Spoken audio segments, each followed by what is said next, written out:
যেদিকেই তাকাই শুধু আওয়ামী লীগের লোক, যেদিকেই তাকাই রে ভাই। বক্তব্য দেয় হাসনাত আব্দুল্লাহ, সেই সার্ভিস আলম, কিন্তু বক্তব্য শুনি সব আওয়ামী লীগের লোক অনলাইনে ভাই। হাজার হাজার। ওদের পক্ষে একটাও কমেন্টস দেখি না। আপনি দেখবেন যে বর্তমান যে নিউজ চ্যানেলগুলো যেগুলো ভিডিও বা যে বক্তব্যগুলো শেয়ার করে সার্ভিস আলম বা এই তথাকথিত সমন্বয়ক ছাত্র সংগঠন, এদের যে বক্তব্যগুলো শেয়ার করতেছে বর্তমান এই নিউজ চ্যানেল বা নিউজ মিডিয়া, তাদের কমেন্টসে যে দেখবেন যে বেশিরভাগ লোক আওয়ামী লীগের লোক ভাই। বেশিরভাগ লোক তাহলে আওয়ামী লীগের লোক, এদের সব দেশে তো সবাই আওয়ামী লীগের লোক, প্রায় প্রায় আওয়ামী লীগের লোক দেখি যে কমেন্টসে মানে ওদেরকে গালি দিয়ে ধুয়ে দিচ্ছে। হ্যাঁ, মানে ওরা বক্তব্য দিচ্ছে। এই সমন্বয়ক সার্ভিস আলম সমন্বয়ক আছে না, সার্ভিস আলম একজন, হাসনাত আব্দুল্লাহ একজন, ওই কে মফিজ টফিজ অনেকে আছে না, তারা বক্তব্য দিচ্ছে, কিন্তু বক্তব্যের সময় ওই লাইভে ওদেরকে গালি দিয়ে ধুয়ে দিচ্ছে। হুম, মানে সময়ের অপেক্ষা, শুধু শুধু একটু সময়ের অপেক্ষা। সময় ঘুরে গেলেই এই যারা বর্তমান মাঠে আমাদের প্রাইম মিনিস্টারকে, আমাদের আহ, নেত্রীকে যারা খুনি বলার চেষ্টা করতেছে, ফেসিস্ট বলার চেষ্টা করতেছে, তারা দৌড়ে কুল পাবে না।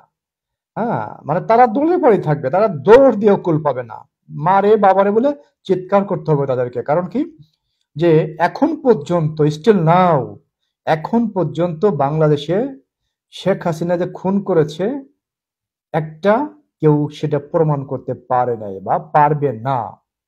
কিছুদিন পরে যারা এই মামলাগুলো করেছে, যারা শেখ হাসিনার নামে হত্যা মামলাগুলো করেছে, এই মামলাগুলো পরিচালনা করবে না, আমরা শিওর দিয়ে বলতেছি, সে মামলাগুলো কিন্তু পরিচালনা করবে না যারা মামলাগুলো করেছে। হ্যাঁ, এটা বাস্তবতা, এটা বাস্তব। যারা এই যে অতি উৎসাহী বর্তমান, যারা দেখা যায় কি যে শেখ হাসিনাকে মানে দুধের বাচ্চা, দুধের শিশু, নাক দিয়ে দুধ পড়ে, তার রাজনীতি সম্পর্কে বা বাংলাদেশ সম্পর্কে কি ধারণা হয়েছে, তার কোনো ধারণা আছে? আমার মনে হয় না তো যে তার বিন্দু মাত্র কোনো ধারণা আছে রাজনীতি সম্পর্কে বা বাংলাদেশ সম্পর্কে। বাংলাদেশের রাজনীতি সম্পর্কে তাদের কিন্তু বিন্দু মতো ধারণা নেই, বা শেখ হাসিনা সম্পর্কেও বিন্দু মতো ধারণা নেই। তাদের বয়স, এক একজনের বয়স 16 বছর, 20 বছর। হ্যাঁ, এই যে ছোট ছোট মেয়ে ছেলেরাও কিন্তু শেখ হাসিনাকে ফ্যাসিস্ট, খুনি বলতেও দ্বিধাবোধ করতেছে না। কিন্তু ফ্যাসিস্ট ও খুনি এর মানে কি তারা কিন্তু জানে, কিন্তু তারাও কিন্তু সেটাও কিন্তু এই করতেছে না, একজনের ইন্ধনে তারা শেখ হাসিনাকে ফ্যাসিস্ট, খুনি বলে যাচ্ছে। কিন্তু এদের জন্য তো খুব খারাপ সংবাদ ভবিষ্যতে। কারণ কি, যে শেখ হাসিনার পার্টি অথবা এখন একটু সমস্যা আছে, আওয়ামী লীগের পার্টি নিয়ে এখন একটু সমস্যা আছে। বিএনপির লোকজন কি করা শুরু করছে আপনারা দেখছেন, যে মানে আওয়ামী লীগের উপরে যেভাবে নিধন চালাচ্ছে বা যেভাবে তারা ধ্বংসযজ্ঞ চালাচ্ছে, তাতে মনে হচ্ছে কি যে ওনরাই ক্ষমতা আসবে। হ্যাঁ, বা এই যে যারা ছাত্র সংগঠন, যারা বর্তমান বৈষম্য বিরোধী ছাত্র সংগঠন, তথাকথিত বৈষম্য বিরোধী ছাত্র সংগঠন, যারা চিন্তা করতেছে যে মুজিববাদ, হ্যাঁ, সংবিধান ছুড়ে ফেলে দেব, বা শেখ হাসিনাকে বা আওয়ামী লীগকে বাংলাদেশ থেকে অবাঞ্ছিত ঘোষণা করব। আরে ভাই, অবাঞ্ছিত ঘোষণা হবে তোমরা। শেখ হাসিনা বা আওয়ামী লীগ বাংলাদেশ থেকে কখনো অবাঞ্ছিত ঘোষণা হবে না। এটা আমার চ্যালেঞ্জ। অবাঞ্ছিত ঘোষণা হবা তোমরা, যারা এই যে অতি উৎসাহী তথাকথিত সমন্বয়ক। হ্যাঁ, অবাঞ্ছিত ঘোষণা হবা তোমরা। তোমাদের মুখ এখনই দেখলে মানুষ, বাংলাদেশের মিনিমাম 80% মানুষ তোমাদেরকে জুতা পিটা করতে চায় এখনই তোমাদের মুখ দেখলে। কারণ কি, যে তোমাদের মুখ মানে বাংলা মানুষ আর দেখতে চায় না, বিচ্ছিরি। হ্যাঁ, কুৎসিত তোমাদের ভাষা। একজন প্রাইম মিনিস্টারকে, তোমাদের বয়স 26 বছর, হয়তো বা কারো বয়স 28 বছর, একজন মা বয়সী একজন ব্যক্তিকে কোনো মানে ছাড়া, কোনো রায় ছাড়া, এমন না যে হাইকোর্টের একটা রায় হয়েছে এখানে, প্রিয় বন্ধুরা আপনারা দেখবেন যে এমন না যে হাইকোর্টের একটা রায় হয়েছে, যে হাইকোর্টের রায় হয়েছে কোনো, যে শেখ হাসিনা খুন করেছে কোনো রায় হয়েছে, বা শেখ হাসিনা এই অপরাধ করেছে, দুর্নীতি করেছে, কোনো রায় হয়েছে না, না হয় নাই। তাহলে এরা কিভাবে আন্দাজে কথা বলে যে শেখ হাসিনা খুনি? আমি বুঝতে পারি না এদের মা বাবা এদেরকে কি শিক্ষা দিয়েছে। আমার মনে হয় 64 জেলা থেকে কুড়িয়ে কুড়িয়ে কিছু কুলঙ্গার ঢাকা শহরে জমায়েত করেছিল 31শে ডিসেম্বর সেই ছাত্র 64 জেলা থেকে আমার মনে হয় কিছু কিছু আমরা দেখলাম যে অনলাইনে একটা ভয়েস, একটা রেকর্ড, কল রেকর্ড ফাঁস হয়েছে। সেখানে মানে ছাত্রপত্র নিয়ে এসেছে বা মানুষ নিয়ে এসেছে, টাকা দিতে পারে না বা টাকা দেয়নি, এই অভিযোগও আমরা শুনেছি। প্রিয় বন্ধুরা, আমার আওয়ামী লীগের বন্ধুরা যারা আওয়ামী লীগ পছন্দ করেন বা যারা প্রধানমন্ত্রী শেখ হাসিনাকে পছন্দ করেন, হ্যাঁ, আমি দেখতেছি যে আপনাদের খেলা কিন্তু ভাই চরম ভাবে জমে গেছে বাংলাদেশে, চরম ভাবে। অনলাইনে কিন্তু আওয়ামী লীগ ছাড়ার কেউ নাই বর্তমানে, অফলাইনে নাই। তবে আমরা যে অফলাইনে আসবো না বা আমরা যে রাজপথে আসবো না, এটা কিন্তু সত্য না, এটা কিন্তু সত্য না। এটা আমাদের পথ প্রশস্ত, আমাদের পথ একদম ক্লিন হয়ে যাচ্ছে, ক্লিন। আমরা একদম ক্লিন দেখতেছি আমাদের পথ, ইনশাল্লাহ আমাদের পথ একদম ক্লিন দেখতেছি। আওয়ামী লীগের পথ, আওয়ামী লীগের কর্মীর পথ, আওয়ামী লীগের নেতা নেত্রীর পথ একদম ক্লিন দেখতেছি। কারণ কি, বাঙালি মানুষ রাজনীতি করে কয়জন? রাজনীতি যে ভাষণ মোষণ দিচ্ছে, হ্যাঁ, দেখলাম কি যে ঢাকা শহরে হয়তো 30,000 লোক বা 20,000 লোক এনে তারা বিশাল বাংলাদেশের একদম মালিক হয়ে গেছে, বা তারা বাংলাদেশের প্রতিনিধিত্ব করতেছে। 20,000 30,000 লোকে বাংলাদেশের প্রতিনিধিত্ব করে, 20-30,000 লোক মাত্র। আর ভাষণ দেয় কি? ভাষণে মনে হয় যে ওনার মানে বাংলাদেশের প্রতি ওনার কন্ট্রিবিউশন মানে খুব বেশি কন্ট্রিবিউশন বা অবদান, ওনার বাংলাদেশের প্রতি ওনার অবদান, ওনার বাপের অবদান, ওনার দাদার অবদান অনেক আমার মনে হয়। হ্যাঁ, শেখ হাসিনাকে ভালো লাগে না, শেখ হাসিনাকে ভালো লাগে না। এখন যারা আপনারা দেশ চালাচ্ছেন তাদের ভালো লাগে তো, মানুষদের, বাংলাদেশের মানুষদের তাদের ভালো লাগে? হ্যাঁ, নির্বাচন দেন তো, আপনারা নির্বাচনে দাঁড়ান। যারা এই যে বর্তমান আছে না, যারা ক্ষমতায় আছে না, হ্যাঁ, নির্বাচন দেন, আপনারা নির্বাচন দেন, দেখেন জামানত বাজেয়াপ্ত হয়ে যাবে, জামানত। হ্যাঁ, আওয়ামী লীগের একজন, ছাত্রলীগের একজন মানে পদের, যে ছাত্রলীগের জাস্ট একটা কমিটিতে আছে, হ্যাঁ, মানে কমিটি বলতে যে লিস্টে আছে, সেই ছাত্রলীগের লিস্টের এক নেতার সাথে পারবেন না আপনারা। চ্যালেঞ্জ, যদি এই চ্যালেঞ্জ গ্রহণ করতে চান, নির্বাচন দিয়ে দেখেন যে ছাত্রলীগের বা যুবলীগের একজন কর্মীর সাথে আপনারা জামানত হারাবেন। বাংলাদেশ আওয়ামী লীগ বাংলাদেশের সবচেয়ে পুরাতন সংগঠন এবং সবচেয়ে বড় সংগঠন এবং সবচেয়ে জনপ্রিয় সংগঠন। বাংলাদেশের প্রধানমন্ত্রী শেখ হাসিনা সরকার বারবার দরকার। বাংলাদেশের প্রধানমন্ত্রী শেখ হাসিনা সরকার বাংলাদেশের জনগণের সরকার। বাংলাদেশের প্রধানমন্ত্রী শেখ হাসিনা সরকার বাংলাদেশের মানুষের, জনগণের সরকার বা বাংলাদেশের উন্নয়নের সরকার। 100% প্রমাণিত। এটা 100% প্রমাণিত যে শেখ হাসিনা কি যে বাংলাদেশে উন্নয়ন করেছে, হ্যাঁ, এটা যারা মনে করেন কি যে এক প্রকার যে মানে কি যেন কয় যে খাইয়া ডুবলাই মুখ ফুসে, একটা কথা আছে না গ্রামের ভাষায়, হ্যাঁ, যে খাইয়া ডুবলে যে মুখ ফুসে, হ্যাঁ, এরা হচ্ছে তারা যারা মানে ভালো কাজের স্বীকৃতি দেয় না, যাদের কাছে ভালো কাজের কোনো স্বীকৃতি নাই, হ্যাঁ, তারা হচ্ছে বর্তমান ক্ষমতায়, বা তারাই শেখ হাসিনার বিরুদ্ধে আচরণ করে, বা তারাই শেখ হাসিনার বিরুদ্ধে কথা বলে। যারা উপকারের উপকার স্বীকার করে না, বা যারা ভালো যে কাজগুলো আছে না, যাদের কাছে পছন্দ হয় না, তারাই শেখ হাসিনাকে গালমন্দ করে, বা শেখ হাসিনাকে তারাই মনে করেন কি যে খারাপ জানে। হ্যাঁ, যারা, যদি আপনার বিবেক থাকে, যদি আপনার জ্ঞান থাকে, যদি আপনার বিবেক থাকে, আপনি যদি বিবেক দিয়ে চিন্তা করেন, একটু বিবেক দিয়ে চিন্তা করুন যে শেখ হাসিনা বাংলাদেশে কি করেছে আর আপনারা বা কি করেছেন বা আপনারা বা কি করতেছেন। বিবেক দিয়ে চিন্তা করেন, বিবেক দিয়ে চিন্তা করেন।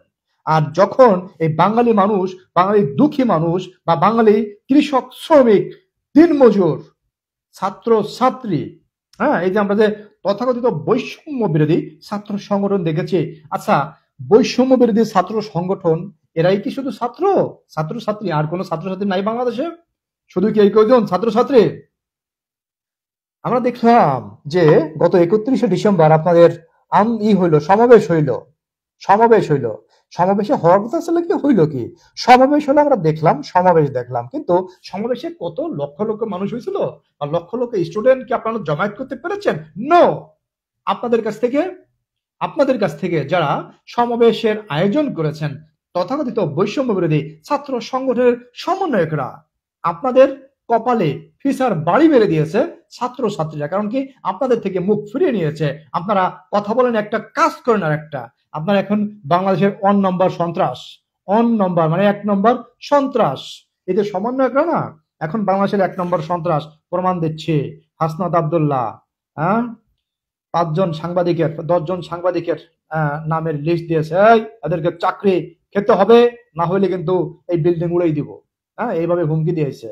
ঠিক আছে, কি করবে সেই সময় টিভির? এভাবে কতজনের চাকরি খেয়েছে তার হিসাব আছে, এভাবে কত লোকের ক্ষতি করেছে তার হিসাব আছে ভাই। একটা বাংলাদেশ কি এই বাংলাদেশে তাদের অধিকার নাই? হ্যাঁ, বাংলাদেশের তাদের অধিকার নাই? রাজাকারদের যদি অধিকার থাকতে পারে, রাজাকার যারা আছে তাদের যদি অধিকার থাকতে পারে, আর মুক্তি বাহিনী বা মুক্তি যোদ্ধার পক্ষের শক্তিদের অধিকার থাকবে না এই বাংলাদেশে? থাকবে না, না। আপনাদের কথা মধ্যে চলবে, দেখি কয়দিন চলে।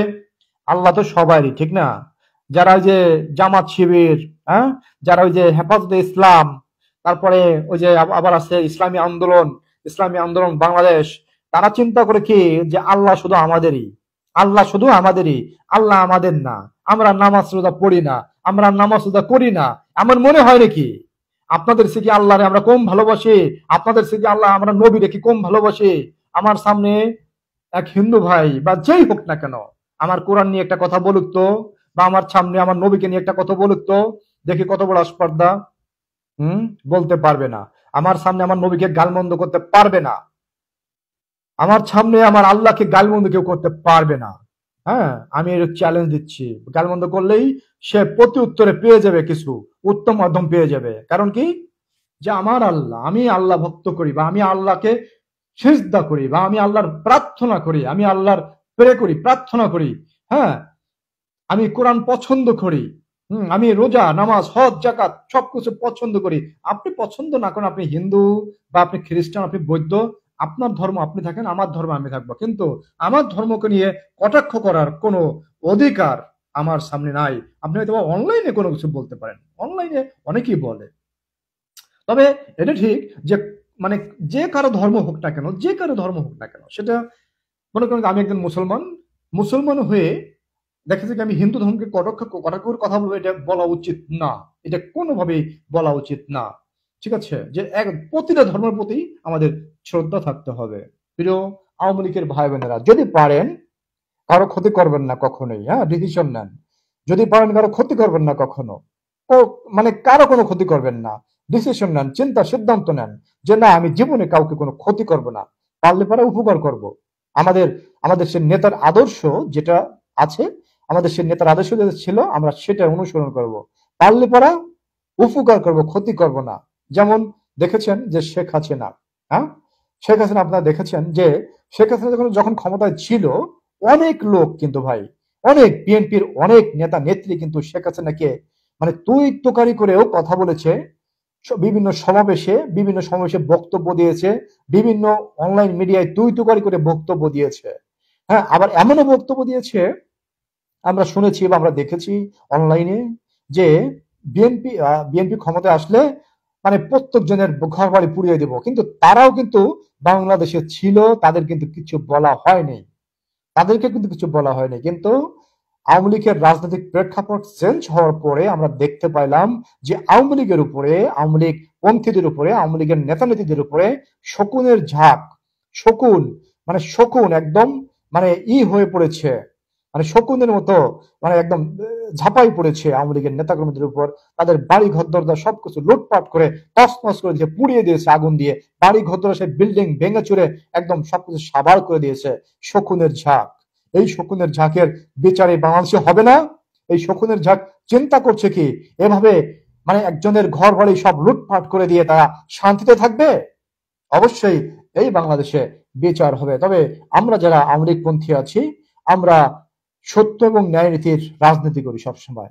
সত্য, আমরা মানে যেটা আদর্শ নিয়ে, বঙ্গবন্ধুর আদর্শ নিয়ে আমরা রাজনীতি করি, আমরা সেটাই করতে চাই, সেটাই বাংলার মানুষকে দেখাতে চাই। এই কারণেই এখন দেখেন যারা বিএনপি এবং জামাত মাঠে ঘাটে কি করতেছে, তারা দেখতে পাচ্ছেন যে তারা কি পরিস্থিতিতে ফেলেছে বাংলার জনগণকে। বাংলার জনগণ কিন্তু এখনই তাদের বিরুদ্ধে আচরণ করছে, এখন তাদের বিপক্ষে দাঁড়িয়েছে।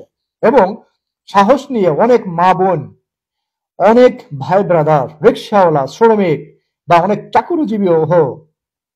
চাকরিজীবী, তারাও কিন্তু এই সরকারের বিপক্ষে কথা বলতে ভয় পাচ্ছে না। কারণ কি, তারা বাস্তবতা বুঝতে পেরেছে যে এই সরকার কি করবে, এই সরকার কি করতেছে, ভবিষ্যতে কি করবে এই সরকার যদি ক্ষমতায় থাকে, ভবিষ্যতে বাংলাদেশের অবস্থান কেমন হবে।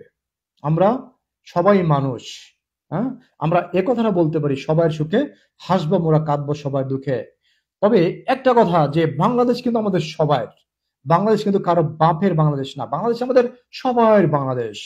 এই বাংলাদেশে সবারই অধিকার আছে যার যার মত চর্চা করার জন্য বা যার যার ভালো লাগা প্রকাশ করার জন্য, সবাই যার যার স্থান থেকে সেই কাজ করবে। কিন্তু আমরা দেখতে পাচ্ছি যে এখন আওয়ামী লীগকে পছন্দ করে বা মুজিব আদর্শকে পছন্দ করে, কিন্তু সমন্বয়কদের সেটা ভালো লাগছে না। মানে সমন্বয়করা জোর করে দুধ গিলাইতে চায়, জোর করে মানে একটা জিনিস খাওয়াইতে চায়, কিন্তু বাংলার জনগণ তো খাবে না। এই যে আমরা দেখলাম যে 31st নাইটে যখন আতশবাজি বাজা শুরু করলো বাংলার আকাশে, তখন বাংলার আকাশে আমরা শুনতে পেলাম জয় বাংলার ধ্বনি, জয় বাংলার ধ্বনি। আরে ভাই, জয় বাংলাকে কি এত ছোট করে দেখলে চলবে? এটা বুঝতে হবে, এরা বোঝে না, এরা মানে অবুঝ শিশুর মতো মানে আবল তাবল বকে যাচ্ছে। ঠিক আছে? আচ্ছা, এই যে যারা হাত হারিয়েছে, পা হারিয়েছে, যারা মৃত্যুবরণ করেছে, হ্যাঁ, তারা কি, আপনারা কি শিওর, যারা যে হাত পা হারিয়েছে তারা কি শিওর যে পুলিশে গুলি করেছে? তারা শিওর? আপনারা চিন্তা করে দেখেন, রাজনৈতিক প্রেক্ষাপট পরিবর্তনের জন্য বিরোধী দল, হ্যাঁ, তারা লাশ ফেলাইতে দ্বিধাবোধ করে না। লাশের রাজনীতি বাংলাদেশে হয়, এটা বাংলার মানুষ জানে। আপনারা যারা শিশু, যদি তারা না জানেন, তাদের মা বাবার কাছে জিজ্ঞেস করেন বা তারা তাদের পাড়া প্রতিবেশীর কাছে জিজ্ঞেস করেন যে লাশের রাজনীতি বাংলাদেশে হয়। হ্যাঁ, এই লাশের রাজনীতি করে কিছু ক্ষমতালোভী ব্যক্তি ক্ষমতায় বসেছে এবং বাংলাদেশকে ধ্বংস করে দিচ্ছে। এখন যা প্রমাণ বাংলার মানুষ দেখতে পাচ্ছে, এখানে সেখানে ধুমধাম করে রাত 3টের সময় 4টের সময় আগুন লেগে যাচ্ছে। হঠাৎ করে কিভাবে আগুন লাগে ভাই? 3টে 4টের সময় আগুন লাগে, সচিবালয় রাত 2টের সময় আগুন লাগে, চট্টগ্রামে দেখলাম রাত 3টের সময় আগুন লাগে, এই কুমিল্লায় দেখলাম রাত 3টের সময় আগুন লাগে। 3টের সময় কিসের জন্য আগুন লাগবে? শীতের দিন কুয়াশা পড়তেছে, বৃষ্টির মতো কুয়াশা পড়তেছে, 3টের সময় আগুন লাগবে কিভাবে? যাই হোক, প্রিয় বন্ধুরা, অনেক কথা বললাম, অনেকে লাইভে ছিলেন, অনেকে জয় বাংলা বলেছেন, তাদেরকে অসংখ্য ধন্যবাদ। জয় বাংলা, জয় বঙ্গবন্ধু, জয় বাংলা, জয় বঙ্গবন্ধু, সবাইকেই জয় বাংলা, জয় বঙ্গবন্ধু। আমার অনেক ফ্যান ফলোয়ার্স আছেন যারা প্রতিনিয়ত ভিডিওগুলো শেয়ার করতেছেন, তাদেরকে অসংখ্য ধন্যবাদ। আমি দেখছি অনেকে হাজার হাজার লোক ভিডিওগুলো শেয়ার করেন, ভালো লাগে আর কি। আপনাদের কাছ থেকে অনুপ্রেরণা পেলে আমি হয়তো আরো ভালো ভালো ভিডিও এখানে আপলোড করে যাবো প্রতিনিয়ত। সবাই ভালো থাকবেন। আসসালামু আলাইকুম।